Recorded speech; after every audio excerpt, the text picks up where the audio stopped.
Hello hi అందరికీ. ఇప్పుడు pasta ఎలా చేయాలో చూపిస్తానండి. మా ఇంట్లో సండే స్పెషల్ ఇది. ఫస్ట్ వాటర్ హీట్ చేయాలి. హీట్ అయిన తర్వాత పాస్తా వేసి అందులో బాయిల్ చేసి పెట్టుకోవాలి, పక్కన పెట్టుకోవాలి. ఇంకొక బాండ్లీ తీసుకొని ఆయిల్ వేసి అందులో తర్వాతకి ఆవాలు, జీలకర్ర, కరివేపాకు చిన్న చిన్న తెల్లవాయి కట్ చేసుకున్న ముక్కలు వేసి కొంచెం ఫ్రై అవ్వాలి. ఫ్రై అయిన తర్వాత ఆనియన్ ముక్కలు కూడా వేసి గోల్డెన్ బ్రౌన్ వచ్చే వరకు ఫ్రై చేయాలి.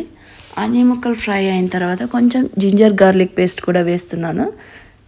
ఆ జింజర్ గార్లిక్ పేస్ట్ వేస్తే కొంచెం టేస్ట్ వస్తుంది, అందుకోసమే. అది వేసిన తర్వాత కొంచెం మగ్గనివ్వాలి. మగ్గిన తర్వాత ఇంకా మీకు నచ్చిన వెజిటేబుల్స్ ఇంకా ఏమైనా కావాలంటే వేసుకోవచ్చు. నాకు నచ్చినవి అయితే నేను క్యారెట్, గ్రీన్ చిల్లీ, టమాటోస్ వేస్తున్నాను. అవి కూడా ఫ్రై అవ్వాలి. లో ఫ్లేమ్లోనే హీట్ చేసుకోండి. కొంచెం హీట్ అయిన తర్వాత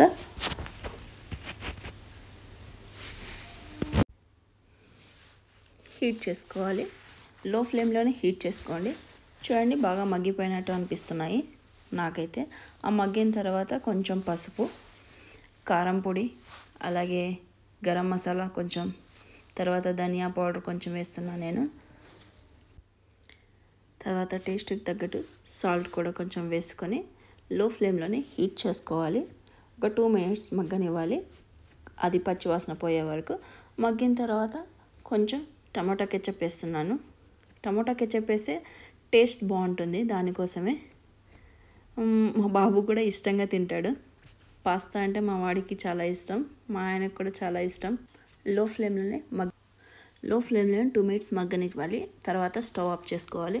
ఇంకో బాండ్లీ పెట్టుకొని పాస్తా వైట్ సాస్ కూడా నేను ఇంట్లోనే తయారు చేస్తాను.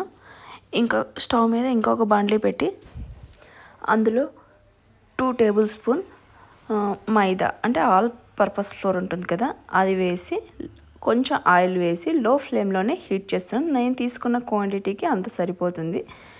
ఒక పచ్చివాసన పోయే వరకు కొంచెం హీట్ చేయాలి. లో ఫ్లేమ్లోనే హీట్ చేయాలి. అది కొంచెం హీట్ అయిన తర్వాత అందులోనే నేను కొంచెం చిల్లీ ఫ్లేక్స్, ఒరిగనో కూడా వేసుకొని ఇంకొంచెం హీట్ చేయాలి.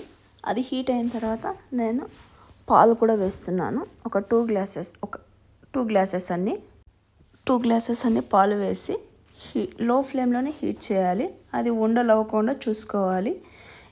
గరిటెతో కలుపుతూ ఉండాలన్నమాట. కొంచెం గట్టి పడాలి, కొంచెం థిక్నెస్ వస్తుంది.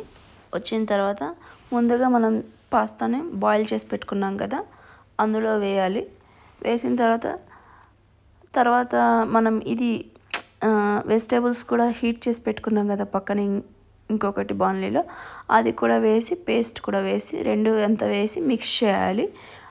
లో ఫ్లేమ్లోనే హీట్ చేయాలి. ఒక 2 నిమిషాలు 3 నిమిషాలు అలా హీట్ అయిన తర్వాత ఎమ్మీ టేస్టీ పాస్తా రెడీ.